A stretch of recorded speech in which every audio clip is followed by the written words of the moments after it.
A continuación, en SGO XTV Congress, la doctora María Vieitez, profesional del Complejo Hospitalario Universitario de Vigo, hablará del tratamiento médico quirúrgico de la endometriosis.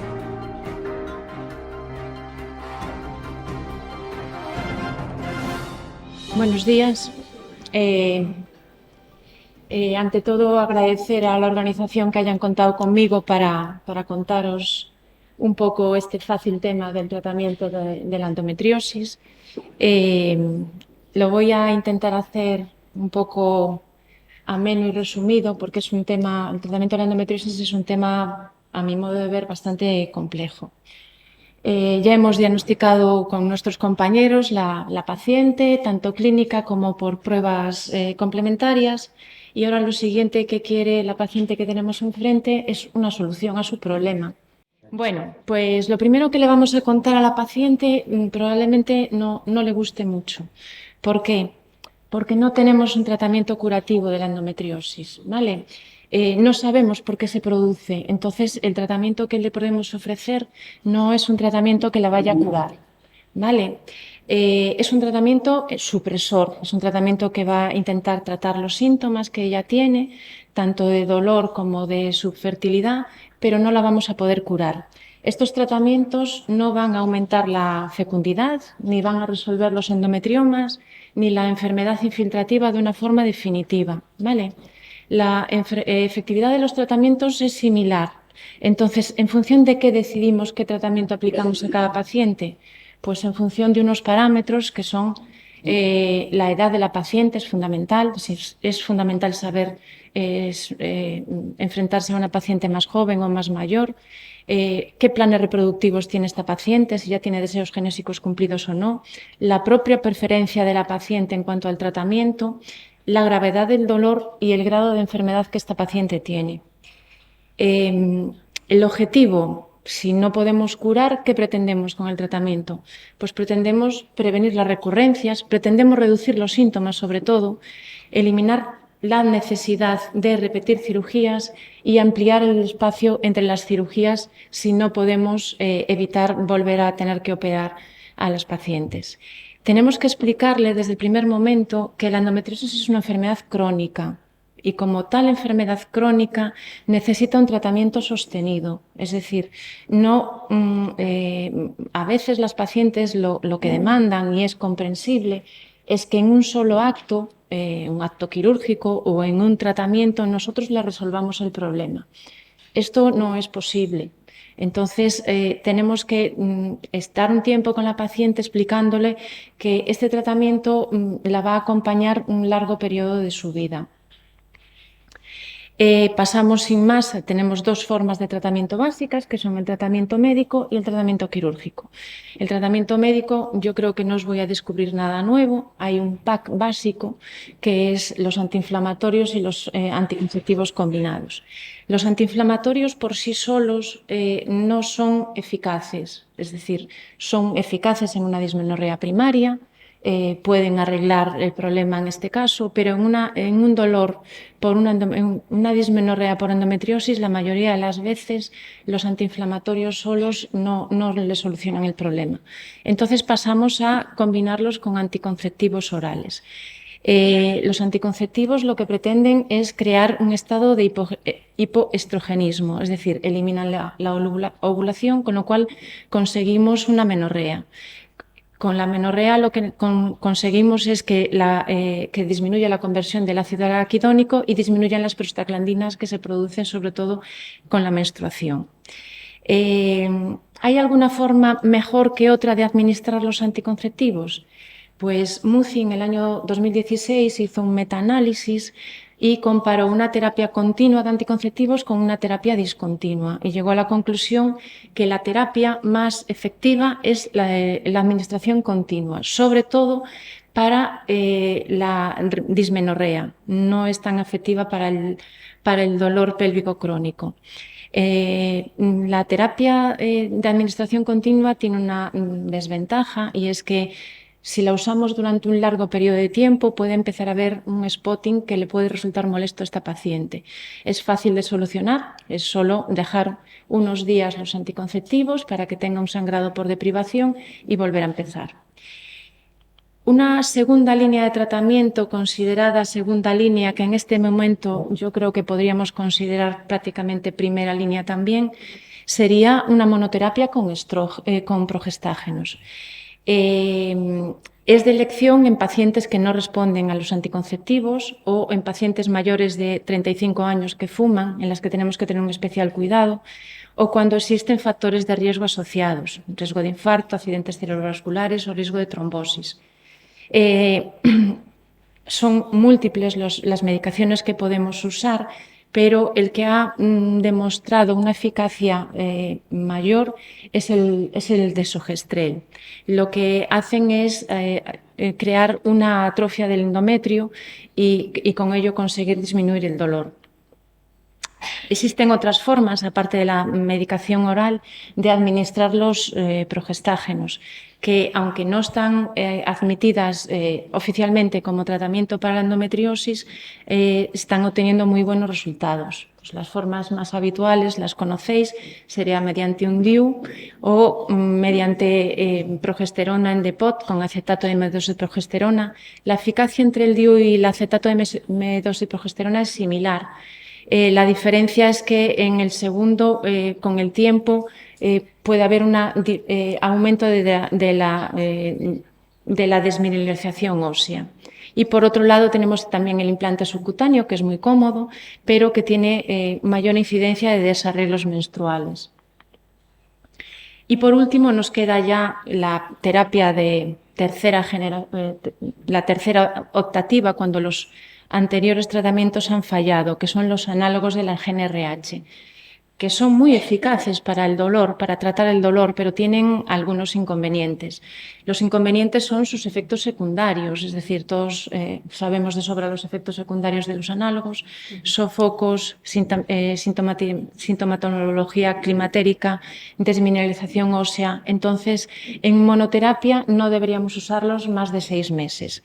Generalmente, lo que hacemos para suplir estos efectos es prescribir una terapia ADVAC, con un anticonceptivo, con una tibolona. Y esta terapia se puede prescribir desde el minuto 1, es decir, no tenemos que pautar un análogo, esperar 2 o 3 meses a que haga efecto y después, cuando la paciente nos diga que tiene sofocos, prescribir la terapia ADVAC. No, se puede prescribir a la vez, es decir, no disminuye la eficacia de los análogos. En general, como es una enfermedad crónica, el método ideal es el que se puede usar a largo plazo, el que sea cómodo para la paciente y que podamos usar a largo plazo con seguridad. Puede ser unos anticonceptivos continuos, una progesterona o un DIU de levonorgestrel. Existen otros tratamientos que son eficaces, pero que no están en uso sobre todo por sus efectos secundarios, como puede ser el danazol, que es un tratamiento que en diversos estudios ha mostrado un buen control del dolor, pero que a cambio produce una virilización que no es lógicamente aceptada por las pacientes. Y los inhibidores de la aromatasa, que un poquito más adelante os hablaré del papel que pueden desempeñar en las pacientes menopáusicas. En cuanto al futuro, pues hay varias líneas de investigación. La más avanzada son los antagonistas, no agonistas, antagonistas de la GnRH administrada por vía oral. También se está investigando sobre moduladores selectivos de los receptores de progesterona, inmunomoduladores y agentes antiangiogénicos, pero eso todavía está en fase de investigación. Respecto a los antagonistas de la GnRH, tenemos el que más cerca está de llegar, es el Regulolix. Es un antagonista de GnRH y las ventajas que tiene es que es un preparado oral. Nos evita la administración intramuscular y es un preparado oral que tiene 3 componentes. Tiene el Regulolix de 40 miligramos, lleva estradiol 1 miligramo y acetato de noritesterona de 0,5. Eso quiere decir que lleva incorporada su terapia ADVAC.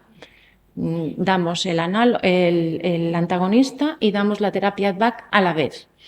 Se han hecho 2 estudios básicamente con 600, el Spirit 2 y el Spirit 1 y el Spirit 2, con 638 y 623 pacientes respectivamente a doble ciego, en la que se incluían pacientes con un dolor moderado severo y en las que se estaba confirmado que ese dolor era por endometriosis, le había realizado una laparoscopia. Entonces se distribuyeron las pacientes en 3 grupos, una con placebo, una con el Regulolix combinado desde el inicio y otra con una pauta Regulolix retardado, que consistía en administrar solo el Regulolix en monoterapia durante 12 semanas y a las 12 semanas añadir el combinado. Los resultados fueron, frente a placebo, pues mucho mejor, disminución significativa del dolor pélvico no menstrual y de la dismenorrea. La tasa de efectos secundarios fue igual en los tres grupos, y lo único que con la pauta tardía el número de pacientes con sofocos y la reducción de la densidad ósea fue mayor. Tiene la ventaja, como decíamos, que es de administración oral, no necesita que se lo administre ningún sanitario a la paciente, no precisa terapia ADVAC porque la lleva incorporada y presenta menor efecto flare-up. No disponemos todavía de la medicación, creemos que en el 2023 podemos disponer de ella y veremos cuál es su papel en el futuro. En cuanto al tratamiento quirúrgico, la gran pregunta es cuándo operamos a las pacientes con endometriosis. Los que tenemos más edad hemos vivido aquella época donde cada vez que veíamos una paciente con un quiste, la operábamos, al año volvía a tener, los 2 años volvía a tener otro quiste, la volvíamos a operar y así nos encontrábamos pacientes que habían pasado 3 y 4 veces por cirugía, por un endometrioma muchas veces, y no le estábamos arreglando el problema. Entonces, hay que seleccionar muy bien cuándo operamos a las pacientes y qué pretendemos hacer con la operación. ¿Qué vamos a ganar? ¿Qué le vamos a aportar a la paciente si la operamos? Entonces, a mi modo de ver, hay 4 indicaciones básicas para operar a una paciente. Y es cuando la clínica no responde al tratamiento médico, lo hemos probado todo y esta paciente pues no mejora. Cuando hay clínica de compresión, tanto a nivel intestinal como a nivel del uréter, cuando tenemos una sospecha de que esa endometriosis sea algo más que una endometriosis, o si la paciente no acepta otro tipo de tratamiento que no sea el quirúrgico. El tratamiento quirúrgico lo podemos plantear en 2 versiones. Un tratamiento conservador, donde nosotros vamos, en pacientes jóvenes, donde nosotros vamos a hacer una excisión de las lesiones y vamos a intentar dejar intactos todos los órganos. Es decir, vamos a retirar todas las lesiones visibles, pero intentando preservar lo máximo posible la anatomía. O un tratamiento definitivo, cuando ya hay un fracaso de otros tratamientos y entonces ahí le podemos proponer una histerectomía con o sin oophorectomía y la excisión de todas las lesiones. Tenemos que advertir a la paciente, en el caso de tratamiento definitivo, que existe un riesgo de recidiva aunque hagamos un tratamiento definitivo con una excisión importante y que ese aumento, esa recidiva va a aumentar mucho si nosotros dejamos un ovario. ¿Vale? En pacientes jóvenes, pues bueno, los ovarios a veces pues los vemos bien y decidimos dejar un ovario para mantener la función ovárica. Tenemos que decirle que el índice de recidivas pasa del 10, si sacamos los 2 ovarios, a el 60%, el riesgo de recidiva si conservamos este ovario. Y el tratamiento hormonal preoperatorio no mejora los resultados de la cirugía. Hubo una tendencia también hace unos años en poner pues, unos ciclos de análogos antes de la cirugía para obtener unos mejores resultados. No se obtienen mejores resultados con esto. Vamos, si queréis, un poco a desglosar un poco por encima los distintos tipos de enfermedad que hay. En cuanto a la endometriosis peritoneal, bueno, sabéis que son implantes en el peritoneo y entonces se puede realizar una excisión o una ablación.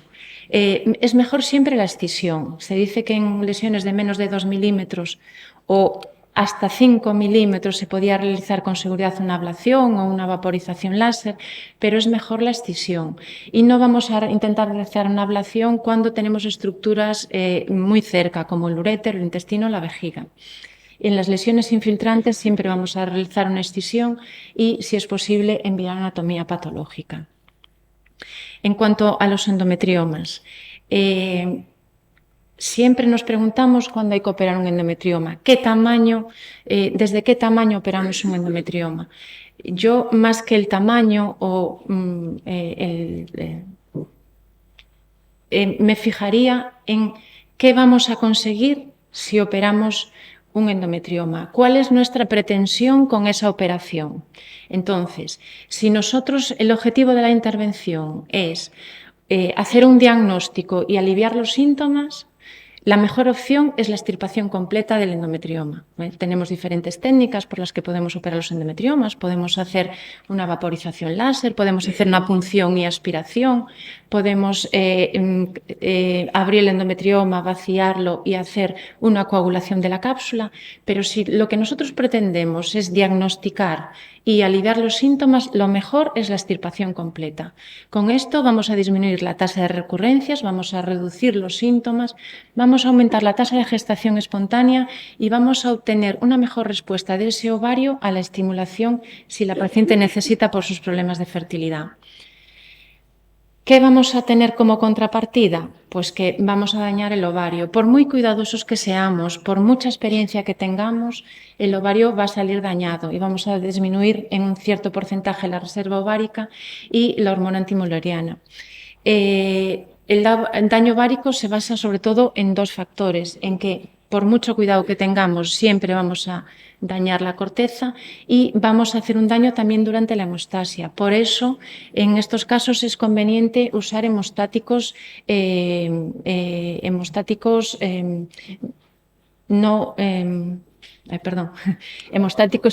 tipo Flosil, o no intentar coagular porque el daño térmico puede ser importante. En cuanto a la vaporización láser, ha demostrado su eficacia y puede ser similar a la extirpación completa del endometrioma. ¿Qué pasa? No vamos a tener anatomía y la tasa de recurrencias es similar, excepto en el primer año, que sí que con la vaporización láser va a haber un pequeño aumento de recurrencia del endometrioma. La técnica, bueno, si sospechamos que puede haber algo más que un endometrioma, es retirar un lavado peritoneal, lisis de las adherencias para obtener una anatomía lo más normal posible y la extirpación del endometrioma. No os voy a explicar ahora cómo se saca un endometrioma. En cuanto a la endometriosis invasiva, la invasiva es aquella que penetra más de 5 milímetros por definición en el tejido. Bueno, pues es un tema, una patología difícil de tratar y en la que muchas veces los ginecólogos necesitamos ayuda. Vamos a empezar por la colorectal, que tiene unos síntomas que podrían corresponder con muchas patologías, como pueden ser hemorroides, estreñimiento, síndrome de intestino irritable, pero estamos en una paciente que ya sabemos que tiene una endometriosis y le vamos a plantear una cirugía. La cirugía, primero la localización es básicamente en el recto sigma, es la zona más afectada con 85% de los pacientes, después el apéndice y menos frecuentemente el hilo distal y el ciego. Usamos tres técnicas fundamentales. Bueno, el cirujano usa tres técnicas fundamentales para ayudarnos a operar a estas pacientes y depende del tipo de afectación que tenga. Un shaving, cuando es un nódulo de más de 3 centímetros que afecta solo a la serosa, una resección de nódulo cuando son nódulos de menos de 3 centímetros o una resección segmentaria cuando ya hablamos de lesiones múltiples, saltantes, profundas que afectan a más del 40% de la circunferencia o que invaden a la capa muscular interna. Esto sería una imagen de resección del nódulo y en cuanto, ahí podemos ver una resección segmentaria en la que se ve la resonancia, la imagen del enema y la pieza anatómica extraída. Es muy, muy, muy importante informar a las pacientes de que vamos a intentar hacer una cirugía por laparoscopia, pero siempre existe la posibilidad de reconversión. De los posibles daños que le podemos hacer en esa cirugía, existe un riesgo de lesión del uréter, existe un riesgo de colostomía y algo fundamental de que a pesar de que pongamos toda nuestra intención en hacer una operación con todo el cuidado, puede persistir los síntomas después de esta operación. Lo tienen que saber antes, es decir, las pacientes tienen que ir muy bien informadas al quirófano porque son cirugías muy agresivas en pacientes jóvenes por una patología benigna y tienen que ir muy conscientes al quirófano de cómo pueden salir de ese quirófano y qué van a obtener a largo plazo después de esta intervención. Por desgracia, no tenemos marcadores que nos digan qué pacientes vamos a mejorar con la cirugía y cuáles no. No hay ningún tipo de marcador pronóstico. Las cirugías no están exentas de complicaciones, sobre todo las cirugías cuando implican el recto. Pues hay complicaciones a corto plazo como dehiscencias, abscesos. A largo plazo pueden aparecer síntomas nuevos que la paciente no tenía, como deposiciones incompletas, sensación de urgencia intestinal, estreñimiento, incontinencia fecal. Por norma general, cuando operamos una paciente en una endometriosis profunda, se puede considerar la extirpación rutinaria del apéndice en esa cirugía programada. En cuanto a la endometriosis del tracto urinario, solo comentaros que básicamente puede afectar a la vejiga o al uréter, que la clínica es muy diferente. Cuando afecta a la vejiga, pues generalmente tiene síntomas de disfunción neurogénica, pues llenado vesical doloroso, disfunción miccional, disuria, polaquiuria. Y cuando afecta al uréter se engloba en el síndrome del dolor pélvico, ¿vale? Porque generalmente el uréter se afecta por una fibrosis del peritoneo. El tratamiento va a ser, pues, lógicamente primero médico y cuando no responde a esto, pues el tratamiento quirúrgico en colaboración con el urólogo. Generalmente el tratamiento médico para la afectación ureteral no es efectivo porque la afectación ureteral, como os acabo de decir, es por fibrosis del peritoneo y muchas veces requiere una intervención quirúrgica para evitar una hidroneferosis y una pérdida consecuente de este riñón. Esto sería una imagen de una afectación del compartimento anterior. Bueno, estamos contentos, hemos operado a la paciente, salimos contentos del quirófano y le vamos a mandar a hacer un control en 6 meses. No le vamos a poner nada. Pues nos vamos a encontrar que las recurrencias sin ningún tipo de tratamiento posquirúrgico tras la primera cirugía pueden estar entre el 10 y el 55% y que el dolor a los 6 meses de la intervención, si no hemos hecho nada, puede llegar hasta el 83% tras la primera cirugía o al 53% tras la segunda. ¿Cómo evitamos esto? Pues evitamos en una paciente que no busca la gestación en un tratamiento hormonal a largo plazo, iniciado después de la cirugía. Y en aquellas pacientes que buscan una gestación, pues iniciar un tratamiento de reproducción asistida. Se puede iniciar ya a corto plazo. Este tratamiento no va a aumentar las recurrencias. En cuanto a la mujer infértil, ¿qué le podemos ofrecer? Pues los tratamientos básicos de esterilidad, puede ser una inseminación uterina o un tratamiento de reproducción asistida. Si optamos por la inseminación uterina, esto no va a mejorar ni las deficiencias del desarrollo folicular, ni la competencia de los ovocitos, ni la receptividad hormonal, ni la función tubárica. Entonces, en pacientes con una endometriosis leve grado 1 o 2, sí que podríamos ofrecer una inseminación y una estimulación tubárica, e incluso en pacientes con grado 3-4, en la que se haya comprobado la permeabilidad tubárica, también podríamos empezar por este tratamiento. No existe evidencia de que si tratamos a esta paciente previamente con análogos vayamos a obtener mejores resultados. Y no haría falta intervenir a endometriomas de pequeño tamaño en los que los compañeros de esterilidad nos dicen que no les estorban en caso de que tengan que hacer un tratamiento de reproducción asistida. Lo que sí está en discusión es que en caso de hacer este tratamiento sí se debería hacer una profilaxis antibiótica para prevenir que ese endometrioma no se infecte y nos dé problemas un poco más adelante.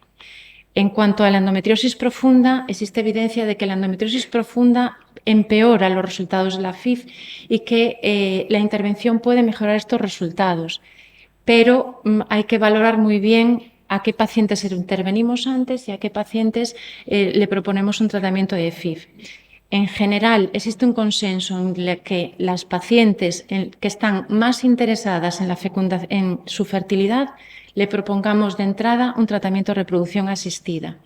Estaría indicado pues, en pacientes con función alterada, con función tubárica alterada, un factor masculino, en caso de un EFI bajo o si han fallado otros tratamientos. Como norma general o como aproximación, aconsejaríamos cirugía en pacientes jóvenes con enfermedad avanzada, con dolor significativo, endometriomas muy grandes o síntomas de compresión. Y en pacientes de una edad más avanzada, con una reserva ovárica baja, con un factor masculino o una combinación de ellos, deberíamos igual intentar un tratamiento de reproducción asistida primero y demorar la cirugía. Las múltiples cirugías no van a aumentar la fertilidad de las pacientes. El dolor pélvico crónico. El dolor es un mecanismo de defensa, es un mecanismo de alerta, es algo que nos hace escapar de algo que nos hace daño. Cuando este dolor se mantiene en el tiempo, más de 3-6 meses, pasa a dejar de ser un mecanismo de defensa para convertirse en una enfermedad. Es decir, pasamos de que el dolor nos ayude a defendernos de algo a que ese dolor sea en sí mismo una enfermedad. Esto, como bien explicó la doctora Rodríguez, se produce en la endometriosis por mecanismos de centralización del dolor.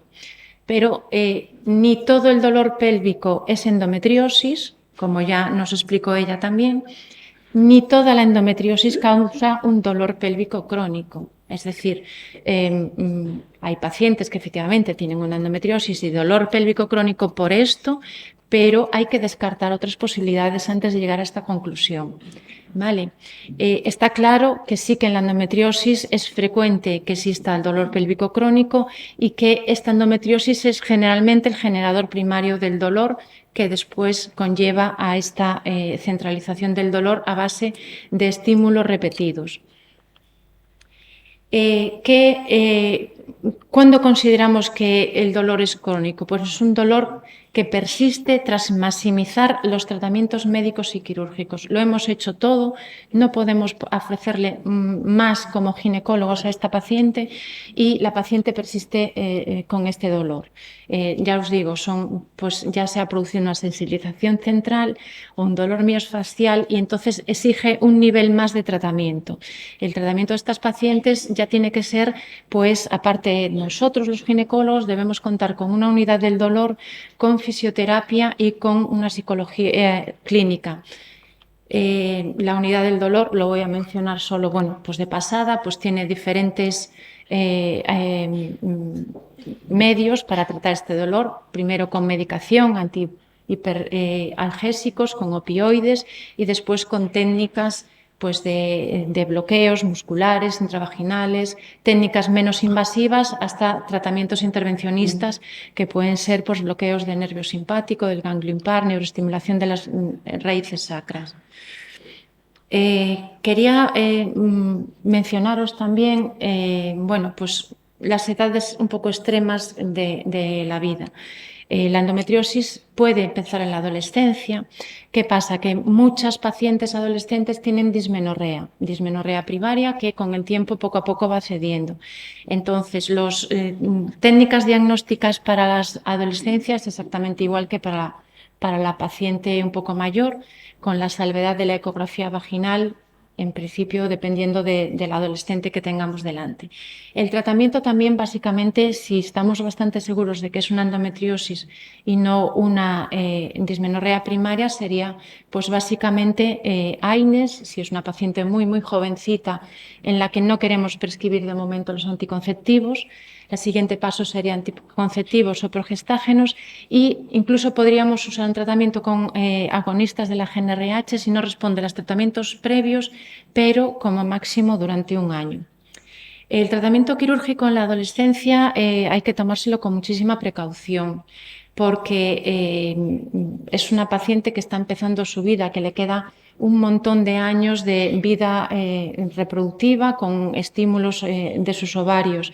Entonces, deberemos plantearlo en último caso y siempre por un cirujano experto y que haga una exéresis de todas las lesiones que se vean. Existe un alto índice de recurrencias por esto mismo, porque la paciente va a estar sometida a sus estrógenos, a su progesterona durante años y debemos instaurar un tratamiento hormonal posoperatorio. En cuanto al manejo en la mujer menopáusica, hay dos vertientes. Podemos tratar la sintomatología climatérica con hormonas en una paciente que ha tenido endometriosis. ¿Es seguro? Bueno, pues el riesgo que tiene la terapia hormonal sustitutiva es que puede haber una transformación maligna de esas lesiones o puede hacer que la enfermedad se reactive. Entonces, el riesgo de recurrencia, de todas formas, es bajo, en torno al 2,3%. Entonces, en pacientes que nosotros la tenemos, ya ha llegado a su menopausia, bien sea natural o bien sea quirúrgica, pero que conserva el útero, la terapia hormonal sustitutiva indicada es una pauta de estrógenos más progesterona. Y en aquellas pacientes que están histerectomizadas, pues debemos buscar un equilibrio y hablar con la paciente y valorar el riesgo de usar estrógenos solos y que esos focos de endometriosis que puedan quedar tengan el riesgo de transformación maligna, o usar progesterona también y valorar el riesgo que tiene esa paciente de un cáncer de mama por usar una progesterona a largo plazo. En cuanto a las pacientes en menopausia, pero que siguen con sintomatología de su endometriosis, bueno, pues aquí estaría indicado, tendría un poco función de los inhibidores de la aromatasa, sobre todo en aquellas pacientes en las que no es factible una cirugía. Es decir, pacientes que, bueno, pues la cirugía es muy complicada o ya han tenido cirugías previas, pues aquí podríamos usar inhibidores de la aromatasa para intentar controlar los síntomas. Evidentemente, en una paciente menopáusica, cuando detectamos una masa pélvica, haya tenido o no endometriosis, pues debemos hacer un tratamiento según la Guía Nacional Oncológica. ¿Qué hacemos cuando tenemos una paciente asintomática? Nosotros hacemos una laparoscopia por otro motivo, por lo que sea, por una salpinguectomía bilateral para la esterilización de la paciente y nos encontramos que la paciente tiene una endometriosis, ¿vale? Pero no nos ha dicho nunca que tuviera sintomatología. Entonces, ¿qué hacemos? ¿La tratamos? ¿No la tratamos? Bueno, pues primero, no es necesario hacer una excisión de las lesiones que veamos en una paciente que estamos interviniendo por otro motivo y que no ha tenido clínica de endometriosis. Y por otro lado, no debemos prescribir un tratamiento médico en estas pacientes que son hallazgos incidentales. Es decir, si la paciente no ha referido clínica, está bien. No la vamos ahora a meter en el rol de si usted una paciente con endometriosis tiene que tratarse. No, esta paciente yo creo que debería ver el hospital, pero desde fuera. Dieta, punto controvertido, gente a favor, gente en contra. Los textos dicen promover el consumo de ácidos grasos, omega 3, nueces, pescados azules, frutas, verduras. Muy bien, a todo el mundo. Es decir, no solo a los que tienen endometriosis. Es decir, bien, reducir el consumo de carnes rojas. Sí, también para todos los demás. Leche, bueno, vale, pueden contener estrógenos porque esa leche viene de un animal que tiene estrógenos. Vale. Evitar los derivados lácteos, evitar los hidratos de carbono refinados.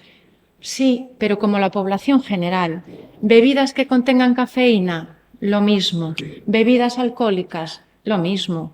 Alimentos que tengan histamina, bueno, vale, podría compensar, pero tiene que valorar a la paciente si le compensa, pues dejar el jamón, el marisco, las bebidas alcohólicas, eso ya.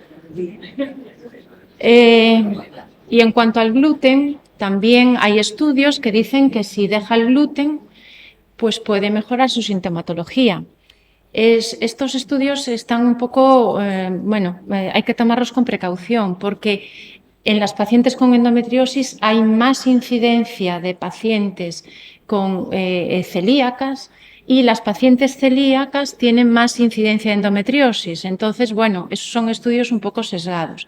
Evidentemente, cuanto más sano comamos, pues vamos a estar mucho mejor las endometriósicas y las no endometriósicas. ¿Hay alguna forma de prevenir la endometriosis? Pues teniendo en cuenta que no sabemos muy bien por qué se produce, pues es difícil prevenirla. ¿Aconsejar un estilo de vida y dieta saludable? Efectivamente. ¿Reducir la ingesta de alcohol? Efectivamente. ¿Actividad física regular? Perfecto. Para todos los que estamos aquí. La utilidad de los anticonceptivos en la prevención primaria de la endometriosis no se ha demostrado. Y después, la realización de estudios genéticos, de momento esto solo está en fase de estudios de investigación. Por último, solo quiero plasmar unas ideas, que es, en la paciente joven con sospecha de endometriosis tenemos que informar. Las pacientes tienen que estar informadas de qué es la endometriosis y en qué puede repercutir decirle a alguien que tiene endometriosis. Debemos aconsejar no demorar la gestación y no demorarla ya en general, ¿vale? Porque hoy en día estamos viviendo una época donde cada vez la gestación se está demorando más y lo que antes era patológico o pseudopatológico, hoy en día es lo normal, ¿vale? Pero en estas pacientes que pueden tener una dificultad para gestar, le debemos aconsejar que si tiene pensado tener descendencia, no lo demore. Repetir, el tratamiento es supresivo, no curativo. De elección podemos usar los anticonceptivos continuos, progestágenos o el DIU. La cirugía debe seleccionarse con cuidado y tener en cuenta la edad, el deseo reproductivo, la clínica o la necesidad de tener un diagnóstico de anatomía patológica. Y el tratamiento médico lo podemos iniciar en una consulta no especializada. Es decir, nosotros vemos a una paciente en una consulta de gine general, tenemos una sospecha que tiene una endometriosis, podemos iniciar ya un tratamiento y luego remitirla a la consulta especializada. Y nada más. Muchas gracias por su atención.